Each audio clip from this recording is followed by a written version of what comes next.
When you create a pivot chart in Excel, the program applies a basic layout that determines when and where to display elements such as the chart title, a legend representing data series, axis titles, labels, and so on.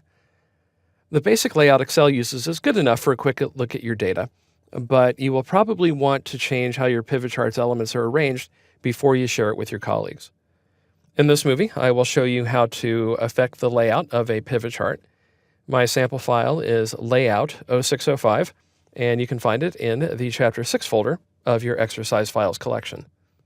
The pivot chart on Sheet 1 has the layout that it came with when I created it. Let's say that I want to change the layout.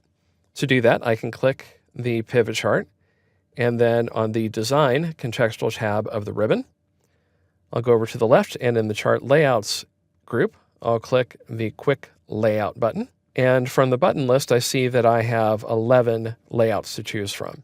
I'll go down to the bottom left. That is layout number 10. I'll click that, and you can see it's been applied. It's very similar to the first layout I had, except that the labels are in the top of each of the columns. If I choose another layout, for example, layout number 8, then you'll see that I have a very different layout. I have wide columns, and I also have axis titles, which Excel didn't fill in any values for because it couldn't figure out where to get them. If you want to edit one of these axis titles, then click it once, and then select the text, and it's just like editing a text box. So I will call it category, and click away, and there I've edited the value. And here I could do the same thing for axis title for the vertical axis, but it's exactly the same.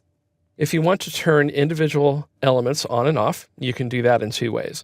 You can, once again, go to the Design tab and use the Add Chart Element button list, or you can find the same controls by going to the right of the pivot chart and clicking the Chart Elements button. You see here the chart elements that are available. Anything that's applied has a check mark. Anything that isn't is blank. However, if you hover your mouse pointer over an item that isn't applied, then you will get a live preview, as you see here with data labels. So let's apply data labels, but not by checking the box directly. Let's click the right pointing arrow, and I can either select a particular placement, or I can click More Options. That displays the Format Data Labels task pane, and you can see that we can use the value, showing leader lines, and so on.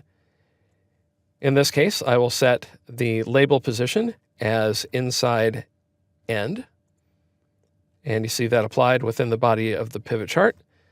I will click the Format Data Labels task pane's Close button to close it, and you can see that the labels are now applied. You should take the time to experiment with the built-in layouts available for you in Excel. You might discover that most of your design work has already been done.